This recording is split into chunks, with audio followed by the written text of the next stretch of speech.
Hey everybody, it's Aluna Michaels, Esoteric Astrologer, coming at you to talk about March of 2025. Okay, so I know a lot of you get nervous about, oh, by the way, I have to always say thank you to the guys at the Know Thyself podcast.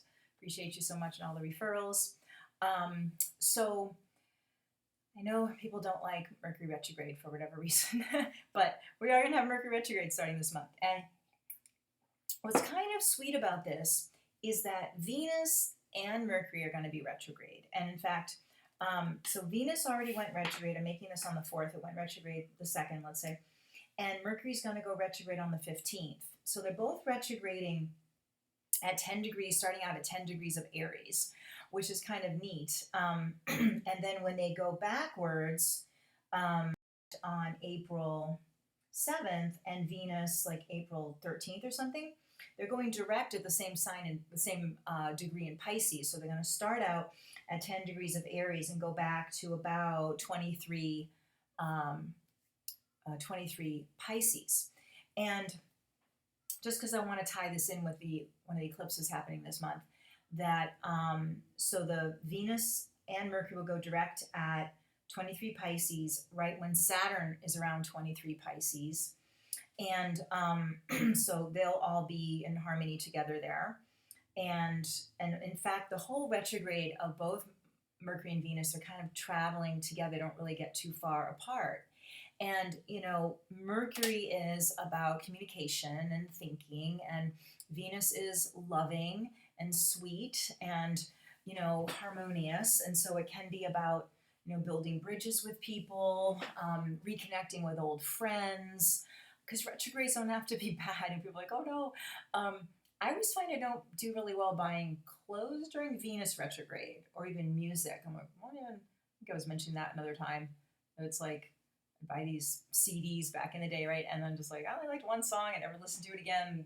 Venus went direct, but I try to hold back from major decorating changes or buying expensive clothes or some sort of makeover type hairdo or something like that. That might be like, I wish I hadn't done that. But by and large, Venus retrograde is really lovely for reconnecting with people, reconnecting to the things you love about yourself, being able to fill your life with things you love doing, making priorities for that, and having a priority of self-care and kindness, compassion to yourself, especially this Mercury retrograde as well, working with it, like how you have inner dialogue with yourself as well as outer dialogue with people. And so again, they're going to retrograde back until that part of April when they're there with Saturn. And also, because I'll talk about this next month, but trining Mars, which will still be in Cancer, and making a sextile to Uranus. So it's really interesting when you say, okay, they're all going to do that when they go direct, but here they are moving retrograde. What's going on? And the fact that also on the 14th of March, right when the Mercury goes retrograde, we're going to have a full moon eclipse, and that is a total eclipse, and it's at 23. The moon will be at 23 Virgo, and the sun will be at 23 Pisces, along with Mercury, and Saturn, because it moves slow, is in there too. So it's very interesting eclipse, and then pairing it with how that point is going to get touched on again when Mercury and Venus go direct in April. But, as far as the world goes, I don't, again, like to think of myself as like a world astrologer, but hoping there's some sort of cohesion of people who think they're opposite coming together for the betterment of the whole, which makes me think of the Venus and Mercury, and then even Saturn about drawing limits and knowing what's right and being able to come together even though there's differences. So hoping that things can get a little bit back on track. I'm scared now. But so there's just a prolonged kind of a thing here with being able to, in your personal life, if it's speaking your truth or getting in touch with your heart, doing meditations about the heart. I always like to give the reference for Heart Math, which is a real interesting organization that works scientifically about heart heart rate variability or heart coherence, and how that creates brain coherence. And that makes me think of with Venus, like Venus being the heart and Mercury being your mind, how those things can be in harmony, and learn more about that and practice that and make it a sustained effort, because of the retrograde. Um, so the idea too that we're pairing this retrograde and the eclipse with what would happen in April with Mars, because Mars has gone forward, and then Mars is going to make that extra connection with Mercury and Venus about taking actions on what you believe in. It's not just, oh, it'd be nice if I did that, but Mars is like, let's do this. And again, Saturn making commitment to it, seeing that small steps can make huge changes in your life. And to not be discouraged that you only have time to do a little bit of something, or you're seeing only incremental changes, or feel like there's no changes at all. There's something about how this month is working, and then into April, that the small steps are adding up. And with Mars, and then I mentioned Uranus also getting in sextiling, how the Mercury and Venus, we're working with those, and that's also the eclipse point, that there'd be this, we could see a lot of breakthroughs, because Uranus is like, wow, and Mars is like, hey, we're doing this. Talking about Mars too, Mars went direct at the end of, it was last Sunday in February, so it's moving forward now, but it's still slow. It's like still just bopping along, like very slowly chugging along, and but you can feel a release of a lot of irritation, or that's been bound up since Mars went retrograde in early December, but even it went into the retrograde pattern in October. So there's a lot of like old stuff that can come up, and it's like a detoxification kind of time. And that's why I can get to like, how do you not follow through Mars with the things that mean things to you, Venus and Mercury, about what you feel is right, and it's like eating well or sleeping well or self-care, having kind conversations with people, instead of creating fights and stuff like that. It's kind of as it pushes out, it's like, I really want to be acting in a higher level way, and making those small steps to be the best you, even if it seems like there's a lot of steps. So but that Mars retrograde was a tough one, just moving it as it moved forward. And but as it's moving ahead, it's like to forgive yourself for things that might have fallen by the wayside the past few months, or whatever. Especially because Mars being Cancer, it is about self-care. I've been kind of hammering that point for a while, but having this great opportunity to resettle yourself in that, and finding that you take that time to have the self-care, you actually have a lot more energy for other things. So ironically, more gets accomplished. So the other thing to discuss, and this is going to be more, well, it's going to be back and forth for a while, but I mentioned Pluto forever was going into Aquarius and then back into Capricorn, Aquarius, Capricorn. Well, Neptune is about to poke into Aries, and it will go back into Pisces, back and forth over this calendar year.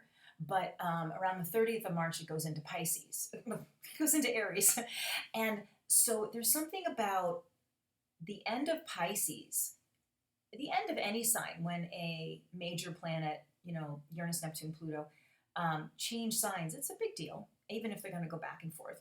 And that 29th degree is always, in the old astrology, they'd call that the critical degree or the analytical degree. It's like a critical mass kind of thing, the final exam kind of energy. And even though we're going to do 29 Pisces with Neptune there a few times, having that be like the second half of March, Neptune is about spirituality. It's about like a highest level of Venus, about unconditional love. It is about not having boundaries. And it's interesting, Saturn and Neptune will be working together, and Saturn is about boundaries, and Neptune is the no boundaries. And to kind of see where your selflessness starts to be not so good for you, and to have limits, to making sure it's not codependent, or you're not putting everyone's needs before yourself and wearing yourself down. So there's a lot of kind of looking at how you give and maybe why you give. And But the other thing is that not only is 29 degrees of Pisces the final planet of Pisces and going to Aries, but it's a final planet of the zodiac. So talk about like final exam of the 12 signs.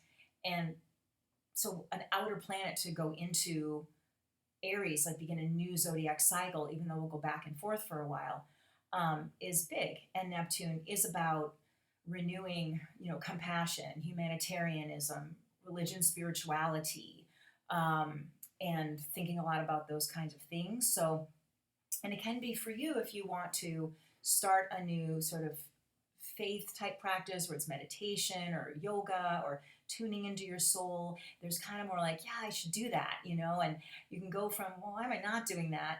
The Pisces, 29 degree Pisces into that 0 Aries. But yeah, I'm going to do that, And so there's a lot of push to like walk your talk about spirituality when it's, and just do the thing, which is Aries, So a lot of this month is sort of echoing all of that stuff with the Venus and Mercury retrograde and all that, and with Saturn. So, and by the way, Neptune goes into Aries once every 200 years or so, 180 something. I don't know the exact number, but like I said, 200 years.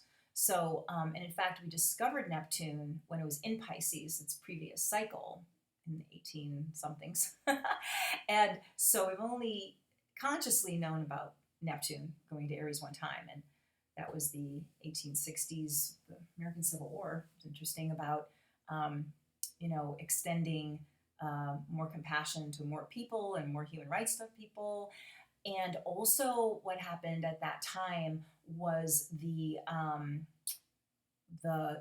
great spiritual awakening that was a lot US and the UK, and people got really into like mediumship or seances, and part of that for America was the trauma of the Civil War and so many people dying, and people like, I want to talk to my person on the other side, but it created a whole lot of new spiritual religions and this kind of exciting time of I don't want to say experimental religions, but people feeling like they wanted to really renew their faith in some ways. And so personally, if that's for you about like, I'm really going to do yoga, I'm going to discover more about that, or Qigong, or just being true to yourself. And so there's a lot of energy around that too. And it's exciting to have these outer planets create a whole new zodiac cycle.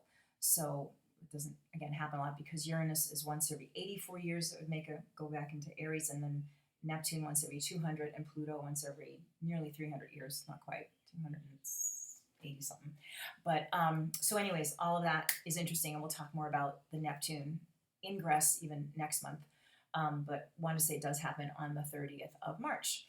So I'm giving you a lot of information there. If you want a session with me, please contact me at 248-583-1663. You can call or text there, or go to my website, alunamichaels.com. Sometimes I don't see the comments here, but thank you for leaving them. When I do go on, I see them, I'm like, oh, yay.